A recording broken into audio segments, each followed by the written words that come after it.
Welcome to another edition of Missing and Not Forgotten.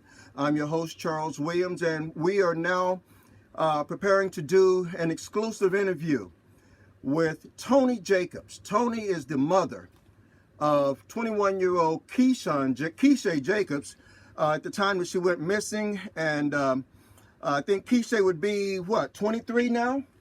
She should be 24. She would be 24 now.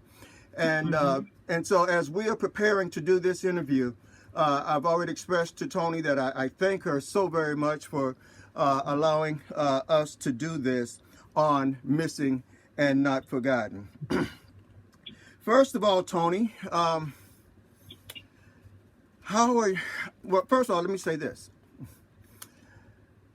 I'm sorry that we're talking under these circumstances, okay? Yes. I really am. And I know it's been a journey. It's been a journey for you. And that, a lot of times people don't really realize that, they'll see a flyer or they'll see a post, and people are not really conscious of the fact that, there are real people behind that post. There are real people that are hurting their families, that are actually real people. And so I am so pleased and honored to have you here today representing your daughter. First of all, talk to us a little bit about Keisha and how you are doing concerning Keisha. Keisha was my baby. Is my baby. Mm-hmm. She is my baby. We were very close.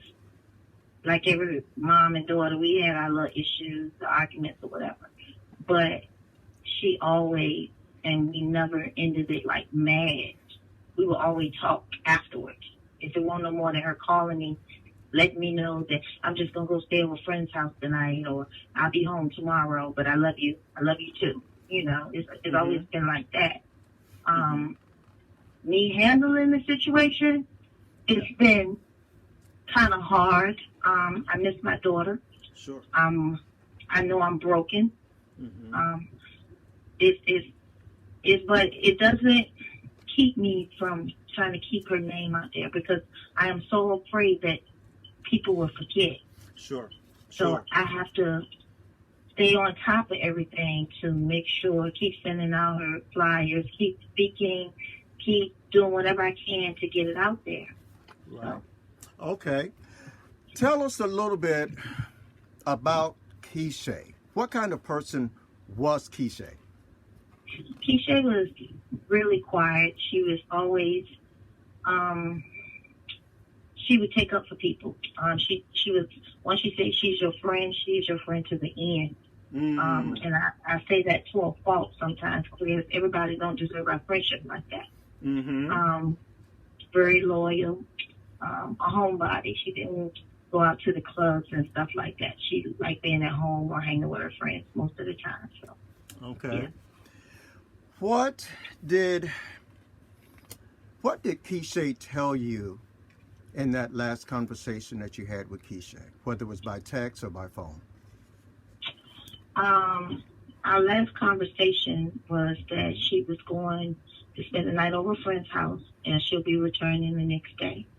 I just told her, let me know when you made it there safely. I love you. And she was like, the text came back, I know, Mama, I know. But I was like, I just don't want nothing to happen to you. She was like, I know, Mom, I'll be back tomorrow. And I was like, I love you. And she's like, I love you too.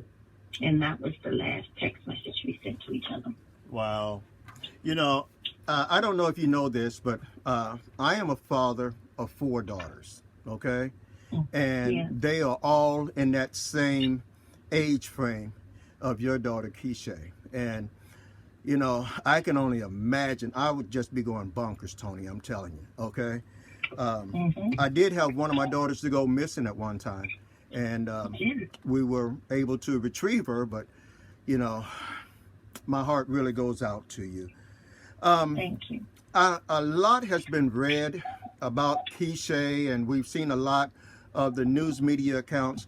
But something that I know some people are wondering, nothing has been mentioned about Keisha's father. Is he? What can you tell us about his father? Her father? He's not a part of her life. Okay. He never has been. I think he came around right when she graduated, but they never had a relationship. As much as I used to try, he just always had every excuse in the world to be do everything else and be other places than to be a part of her life. So, Wow. yeah. Wow. You know, we've always said that's an important part as a father, is being present in their lives. And, you know, obviously Yeah. it doesn't always manifest. And this, you know, for those who have been wondering, you know, what about her dad? Okay, there it is. Yeah. What? He's not a part. What would you have, looking back, and hindsight is always 2020. Looking back, what would you have done?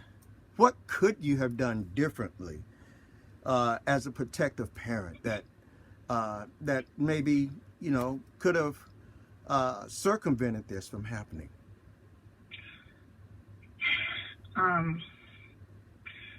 Funny you say that, because I sat up for many nights thinking about what I could have done. Matter of fact, like I was just telling somebody like last week that I used to have these conversations with Keisha. Be careful. Always have your phone charged. Don't be going nowhere by yourself.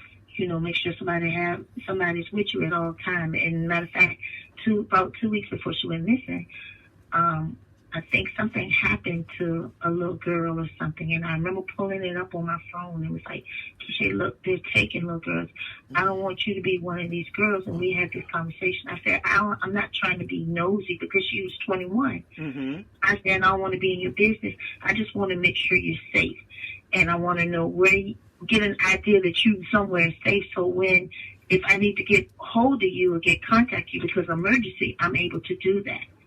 I said, I'm not trying to pry. I know everything you're doing and everything, because it's not about that. It's just about me making sure you're safe. And as a young girl, they're taking young girls out here. And then she's like, I know, Ma, I know. And I don't remember getting on her so much about making sure your phone charged. Pay attention to where you're going. You're on that phone all the time. And you know, the sucking of the teeth and all this stuff used to come and play. And she didn't even have friends was like, Dad, you 21 years old. Why your mama ride you like that? I said, tell her, because I care. Right. If I didn't care, I wouldn't do it. Right. So only thing I could possibly think that I could done that night to prevent it was ask her not to go nowhere. Yeah. Ask her to please stay home. Yeah. I know. And I know that's something that, no doubt, you've thought about that a lot. You've thought about that a whole lot, and I get it. You know, I have, as a father, again, I've had that conversations, you know, with my daughters as well, and yeah, like you said, they're going through the sucking of the teeth, and you know, Mama, don't, you know, get out of my business and all that. But you know what? When I look back at this case,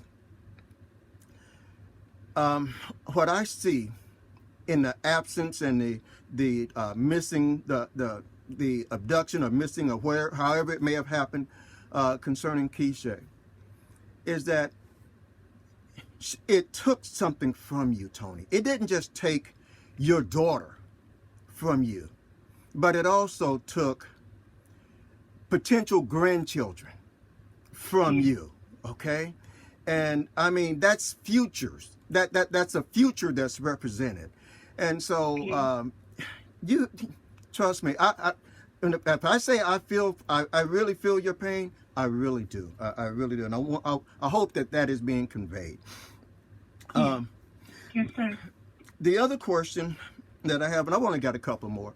You're fine. Okay. The other question I have is, did you have any concerns about any of Keisha's friends? You know, well, as parents, we always say, you know, that one is kind of shady. You know, watch out around this one. But did you have any concerns about any of her friends?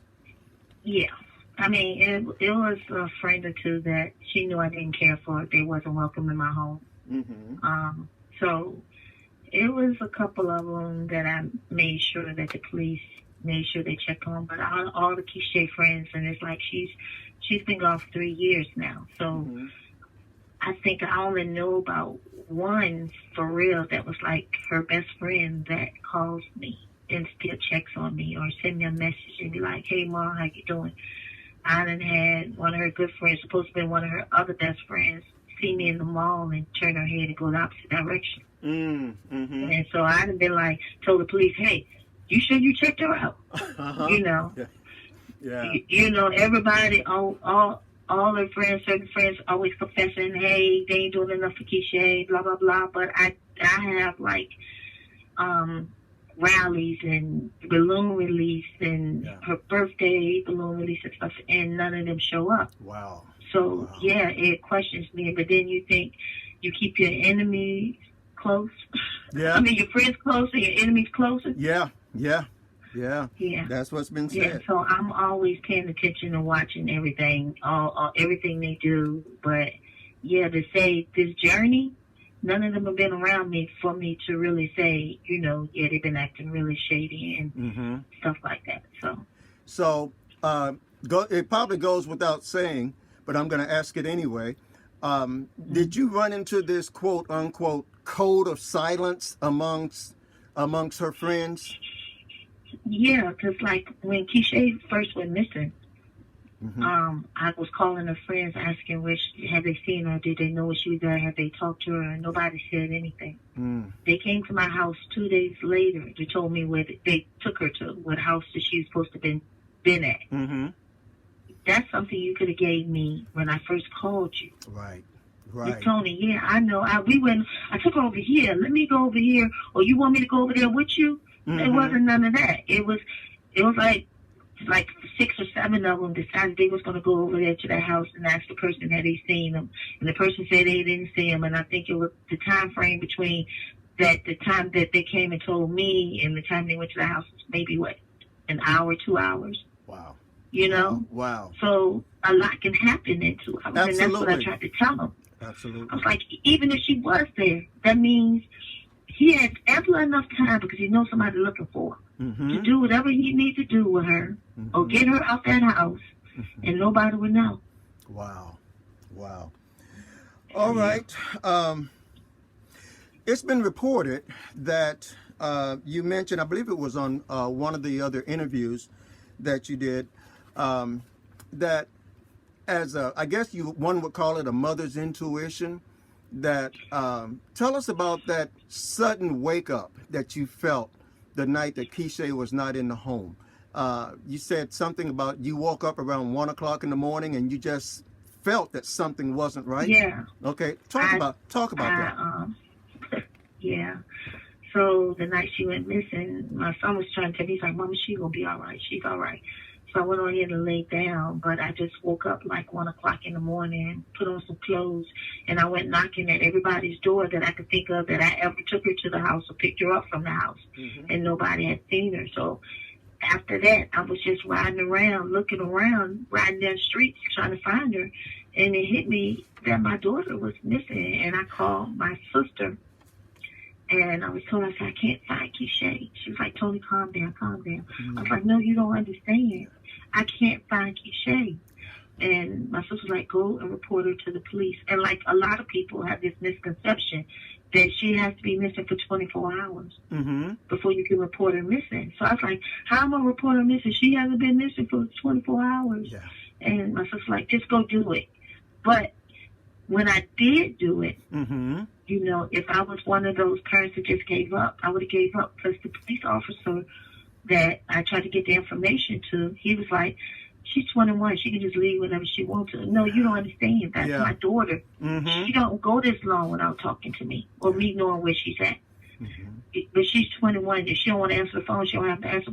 That's the type of stuff that can discourage people. Absolutely. But I was like, no, this is her ID. Y'all need to do something. But even then, with that being said, the police didn't respond until probably like days later. Wow. Like 3-4 days later. And I know that by watching on TV that the first 24 is the most critical time. Absolutely. Absolutely. That is so So true. they gave whoever had my daughter ample enough time to do whatever they wanted to do. My God, that's And then to wait for like a year later, when they know she didn't disappear on her own, but still didn't release it, that it was, foul play was expected. mm-hmm. It's a lot of stuff that I have to fight against because she's 21 years old. That is so true. That is so true. Given that, because once a young person hits that 18, 19, 20, 21, a lot of parents are told across this country that hey, the best we could do is do a welfare check. We can't go and make them come home and all that type of stuff. But kudos to you as a mother. I mean, you did all the right stuff. Okay. You did you pushed all of the right buttons and probably pushed some people out of their comfort zones because this was your daughter. And absolutely, you did what I would encourage so many other people to do. And what I would encourage you to consider going forth is to perhaps start pushing for a Keisha Jacobs bill. Okay. Something in the area of something that would demand police to go and check on young adults that are ages 18 and over, beyond them just telling parents, well, there's not really much we can do. There is something they can do. If it was their daughter, they'd do something. Okay. Wait. Go ahead. They supposed to have an alert. It's called the Ashanti alert. A girl in I want to say in Virginia Beach. Mm-hmm. She went missing and was murdered. Okay. Her parents fought to have the Ashanti alert, which is supposed to be used for 18 and above. Okay. But the problem that I have with that, who chooses when this alert goes out? Because I ain't never heard the alert go out yet. Right. I have seen it. I have seen the talk of it in the development stages of it, but I've never seen it go out yet. I haven't. Yeah, and it's like girls are still.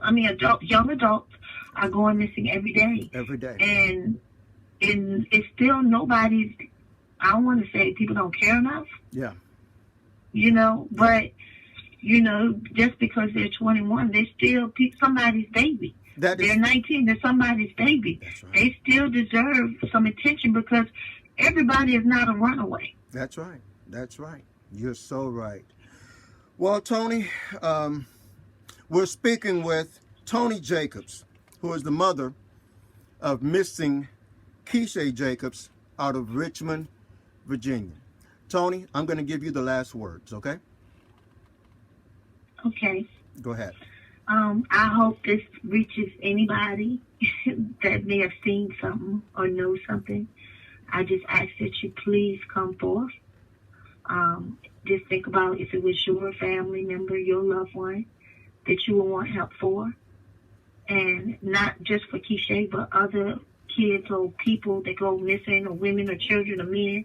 If you see something, say something, because never say it won't happen to you. That's right. Because only God knows the plan. That's right. And as we prepare to close here, you have been watching Missing and Not Forgotten, an exclusive interview with Tony Jacobs, the mother of Keisha Jacobs out of Richmond, Virginia. Why is this interview so important? Because Keisha is still missing. The male suspect or suspects who may be responsible for Keisha's disappearance are still out there. And one very important reason that we do interviews like this is because just like that person took Keisha and is still on the loose, that person may be dating somebody else's daughter and putting somebody else's daughter at risk of disappearing. That's why we do interviews like this. Thank you, Tony. I appreciate you so much. And I will get you a copy of this after this airs, okay? Okay. This will air in about 3 weeks. Okay, we're running about 3 weeks ahead on our production, so this will air in about 3 weeks. But I will give you a heads up when it does air, and we're gonna pray because somebody out there knows something. Okay. Yeah. I just believe that, and you keep your head up. Okay. You keep your head up. As I was reading, I'm really sad to hear about your son as well.